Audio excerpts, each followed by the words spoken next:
Kun sagantaa BBC Afaan Oromooti. Nu waliin tura.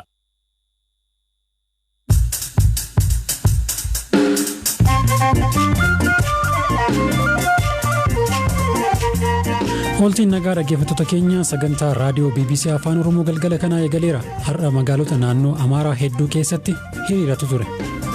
የአማራ ሞት ስደት መፈናቀል ይቁም ajjechaan amaara irratti kutaalee biyyattii garaagaraatti raawwataa jiru haa dhaabatu ka jedhu ture dhaadannoowwan ka mul'isan. Walitti bu'iinsa torbee darbe naannoo Amaaraa godina Shawaa Kaabaatti uumame irratti yaada bulchaa godina saba Oromoo Shanii hidhate shanii loltuu shaniitiin dhimma hoogganame gonkumaa kan agarsiisu hin qabuudha kan kaasatti jiru. Kaaba keenya Marsabititti loon 400 ol saamamuu fi waa'ee dubartii dogoggoraan hidhaan waggaa 20 itti murame odeessaalee harkaa qabna. An Beekaa Toomaati.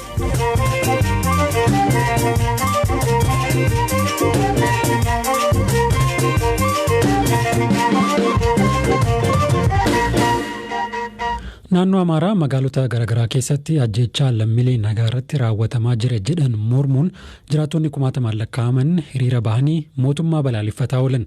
Magaalaa guddoo naannichaa Baahir Daar dabalatee Dabra Maarqos, Waldiyaa, Dasee, Haayiqiif Sakotaan magaalota hiriirri keessatti bahame. Jiraattota hiriira bahan keessaa kanneen magaalaa Baahir Daarii fi Waldiyaa irraa dubbifne kana nuun jedhan. የአማራ ሞት ስደት መፈናቀል ይቁም ajjechaan amaara irratti kutaalee biyyattii garaagaraatti raawwataa jiru haa dhaabatu ka jedhu ture dhaadannoowwan ka mul'isan. Dhaadannoowwan ciccimoo Itoophiyaan dhiiga ilmaan amaaraatiin badhaadhuu arguu hin feenu ka jedhuu fi mootummaa irratti xiyyeeffatan fa'aatu mul'ataa ture. Mootummaan waan kamiyyuu caalaa nageenya lammiileef xiyyeeffannoo guddaa kennuu qabaa ka jedhudha ergaan guddaan. በእኛ ግምት ከ60 እስከ 70 ሺህ አደባባይ ወጥቷል ብለን የምናስበው tilmaama keenyaan namoonni 60,000 hanga 70 ta'an ba'aniiru jennee amanna. Sababni guddaanis dhalattoota Amaaraa irratti ajjechaa fi miidhaan guddaan ga'u guyyaa guyyaatti ni fooyya'aa. Du'a keenyaan biyyi ijaaramnaan rakkoo hin qabu jennee eegaa turrus duuti keenya omaatti osoo hin lakkaa'amin akka lammii hin barbaachifneetti fudhatamaa ta'e jedhamee uummata kana lafarraa balleessuuf hojjetamaa jiraachuu hubannee jirra. Uummannis ajjeefamuurraa fi buqqa'uurraa of baraaruuf gurmaa'uu waan qabuuf hubannoo uumuudhaaf hiriirri kun kan waamame. ራሱን ማደራጀት ስላለበት እሱን ግንዛቤ ለመፍጠር ነው የህዝብ በዋነኝነት የተጠራው. Mootummaan naannoo Amaaraa ibsa galgala kana baaseen hiriirichi nagaan xumuramuusaaf dargaggoota hiriiricha qindeessan galateeffatee jira. Gaaffii dargaggoonni gurmaa'uu qabnaa jechuun hiriira irratti dhiyeessan mootummaan naannichaa akka simatu ka himan dubbii himaa mootummaa naannichaa obbo Gizaachoo Mul'una uummati naannichaa mootummaa naannoo cinaa akka dhaabbatuun waamicha dhiyeessaniiru. Kanumaan walqabatee naannicha keessatti dhaaba mormituu jabaa akka ta'e sochiin biyyaalessaa Amaaraa ABN rakkoo uummata isaarra gahaa jira jedhe mormuun guyyaa har'aa waltajjii falmii filannoo dhiitee bahu dura ta'an dhaabichaa obbo Ballata Mollaa BBCtti himaniiru. አሁን እየተናገርኩበት ባለበት ሰዓትም ቢሆን ህዝባችን በከፍተኛ የሆነ መከራ ውስጥ ነው ያለው። yeroo amma dubbachaa jiru kanatti uummanni keenya gidiraa keessa jira. Osoo kun ta'aa jiru ammatti uummata keenyaaf tumsinee dhaabbachuudha dhimmi dursa kenninuuf. Falmii filannoo gochuun badii qabaachuu baatus mootummaaf beekamtii dabalataa kennu ta'a. Dhimma dursa kennamuufis miti. Dhimmi dursi kennamuufii qabu gidiraan uummata keenyaa akka dhaabbatu qabsoo karaa nagaa eegalame cimsuudha. Amma qabnuun sababa filannoo keessaa baanuuf hin qabnu. Gidiraan uummata keenya irra ga'u itti fufee jirus filannicha ni feena. Kanaaf filannootti ni seenna. ወደ ምርጫ እንገባለን.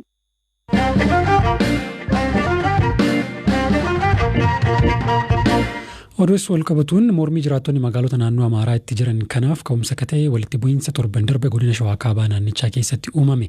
Walitti bu'iinsi lubbuu namaa hedduu fi qabeenya galaafate kun haleellaa hidhattoonni ABO Shanee jedhaman raawwataniin uumame jedha mootummaan naannoo Amaaraa. Guyyaa kaleessaa BBC'n ka dubbise bulchaan godina Shawaa Kaabaa naannichaa hidhattoonni kunneen godina addaa saba Oromoo irraa ka'uun haleellaa kana raawwachuu dubbatan. Dhimma kana irratti kaleessa ka dubbifne bulchaan godina saba Oromoo obbo Ahmed Hassan qaamni ABO Shanee jedhamu godina isaanii keessa socho'u akka hin jirre dubbatu ka dubbise maatii olaanaati. Hidhattoonni ABO Shaneedha godina keenya keessa hin jiran. Godina keenya keessa ilaalchin ABO Shaneedha ni jiraata. Ilaalcha ABOdha namni qabaatu jiraatu danda'a. Inni lammaffaan kanaan dura namoonni nama ajjeesanii gaafa seeran barbaadaman nuyi ABOdha jedhanii sochii gochuudhaaf yaalii godhaniiranii namoonni hedduun qabamanii namoonni shakkaman qabamanii hidhamaniiranii namoonni 8 barbaadamaatidha kan jiranii. Isaan kuni lola kana keessatti keessatti gahee hin qabanidha yaadinnu hikaasaati jiru. Lola kana keessatti kan du'e, kan madaahe, kan mandarrin jalaa gubate, kan buqqa'e Oromoo qotee bulaa ta'edha.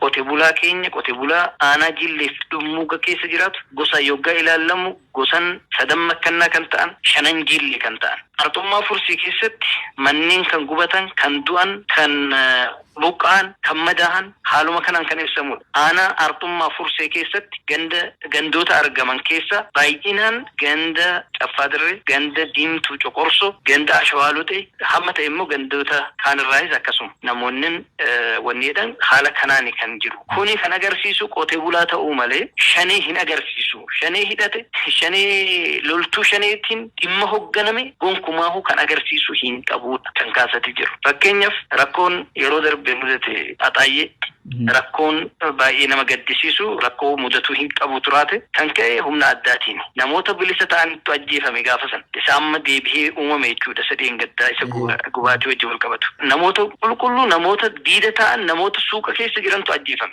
Namoonni kun gosa qabanii gosa isaaniitu dirmate. Gosa isaanii wajjiniin humni addaadhaa walitti bu'e. San booda tuttuqee ofiisaatii baqate warri isaa wajjiniin hidhata uumanii hidhata afaan Amaaraa dubbatanis jalaa maqanii rakkoo sun uumame. Maanguddoon keenya kana dhaabuu hin dandeenyu. Nuyi kan gochuu dandeenyu maanguddoodhaan uummanni keenya garasitti akka hin galle taasisu. Gosti jalaa du'eera reeffa kaafannee karaa jala dhaabbatu hin dandeenyu maanguddoon. Gosa gosarraa wanta ta'eefis gosa tokko gosa lamas wanta hin taaneef gosa gosarraa kan uumame wanta turaate humna oli ta'ee sababa kanaan rakkoo sun uumame jechuudha. Shanee waliin qabatu yoggaa jennu kanarraa kaaneeti. Tole, amma aangaa'onni naannoo Amaaraas bulchaan godina Shawaa Kaabaas ABO shaneen lola kana keessatti hirmaateera.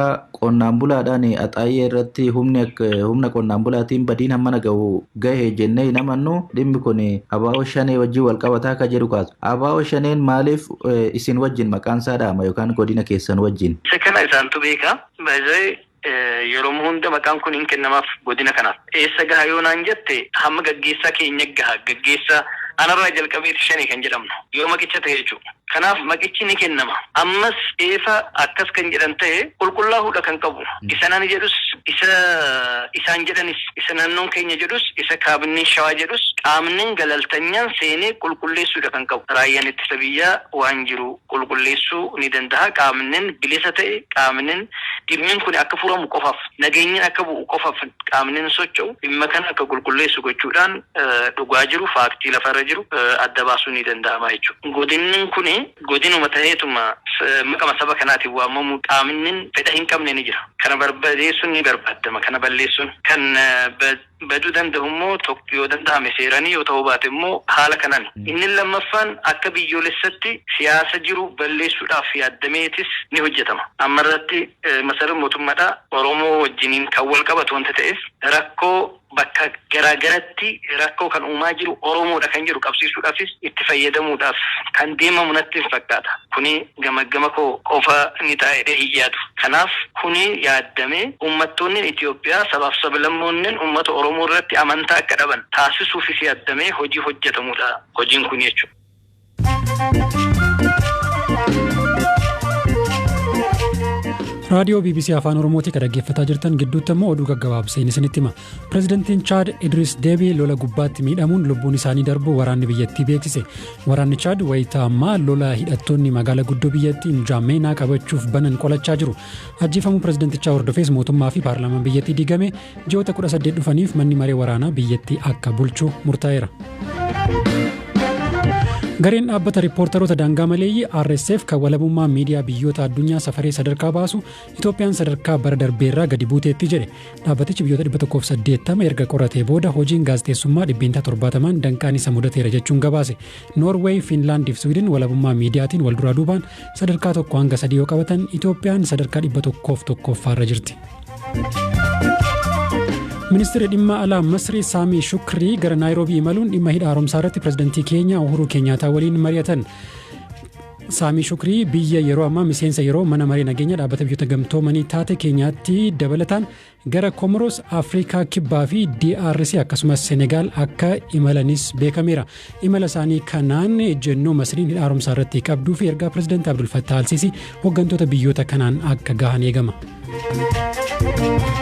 Sudaan kibbaatti talaalliin COVID-19 kumaatamaan lakkaa'amu osoo uummataaf hin kennamin yeroon itti darbee faayidaadhaan ala ta'e. Qondaaltonni fayyaa biyyattii akka gabaasanitti talaalliin COVID-19 AstraZeneca jedhamu dooziin 60,000 osoo lafa taa'u yeroon itti darbeera oduun qabu isaanuma kana.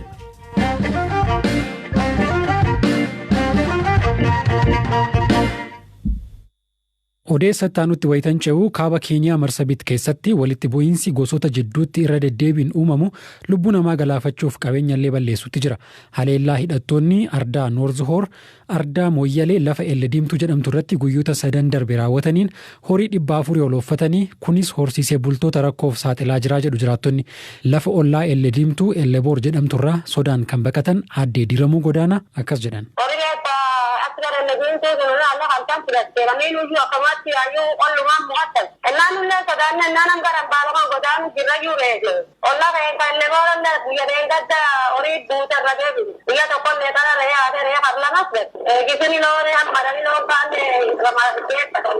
Miseensi paarlaamaa aanaa Mooyyalee Abqaallicha Gufu horiin saamamuu mirkaneessanii mootummaaf iyyannee deebii eeguutti jirraa jedhu Aslii Galgalootu dubbise.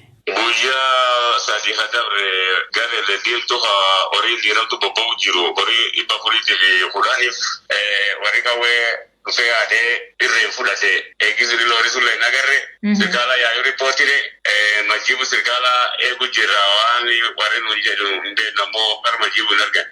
Isanii akka bulchoota lafaatti yoo cuuf mootummaatti guddoo iyyachuu jirtan. Iyyannoon teessan tuniin jijjiirama maatuu fiduutti hin jirtuu jetti jiraattotii maan ennaanii wanni kun irra deebiin hojja cufaayyuu horii akkanumirra fudhatanii yookaan namijjeessan. Dubbiin tuniin maaf akkan hammaachaa dhufti? Wanni akkanaatiif nu marti hedduu nagaa fedha tanaaf dhiinee dubbannee sirkaala guddaallee nu dhagaa'in. Ammoo wanni jira obboleeyyan seensa gamsunii ta'a warri motorillee teessumni waliin taa'ullee feetu.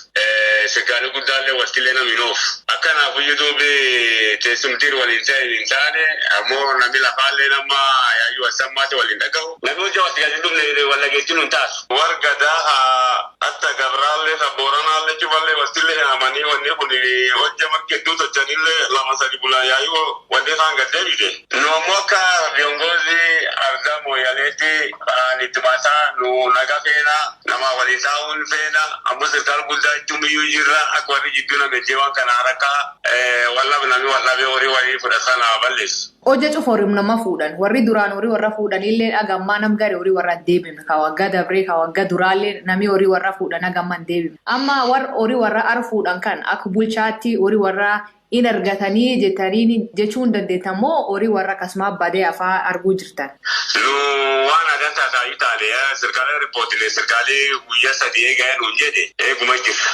Gama kaaniin miseensi paarlaamaa ardaa Noorz-Hoor ka hidhattoonni warraa horii ooffachuun himataman abcaachuu ganyaa gosatu walitti hammaatee mootummaa guddichillee nutti laafee jedhu. Horii saamaman garuu akka quba hin qabne dubbatu abcaachuullee ka dubbise Aslii Galgalooti. Gosumatu nyaapee waladee kan biyya filatti fawwari wal rafu wal jeese gosuma wata maate hojii sila nagaa waraana sirkaalaati sirkaala guddaati atti wada qaqqabee ide jala geessu malee sirkaalli guddaan laafe waan kan tuuf. Horii 400 wayii ka Elle Diimtuu fuudhan kana warra labsan ta'eeti fuudheedhaan. Ani hin beeku waan akka ta'e dhaga'e dalleen Nairobi jira waan akka ta'e dhaga'e achillee lafu namni hojii asii oftillee namni salaatu namni balleessanii hin jiru. Biitii ammoo akkasa dooktorri akkasa ammoo dandasiitiin konfaam hin beeku. Walitti bu'iinsa gosaa kaaba Keenyaa Marsabit keessatti irra deddeebiin uumamu kana abbootiin gadaa Booranaa fi Kagabraa irra deddeebiin furuuf yaalii adda addaa godhanillee hin milkoofne. Jiraattonni warra siyaasaatu harka keessaa qaba jechuun komatu. Waa'ee dubartii dogoggoraan hidhaaganna 20 itti murame odeessa boruutiin qabannee deebina sagantaan har'aa kanumaa waan dhaggeeffataniif galatooma horaa bulaa deebana.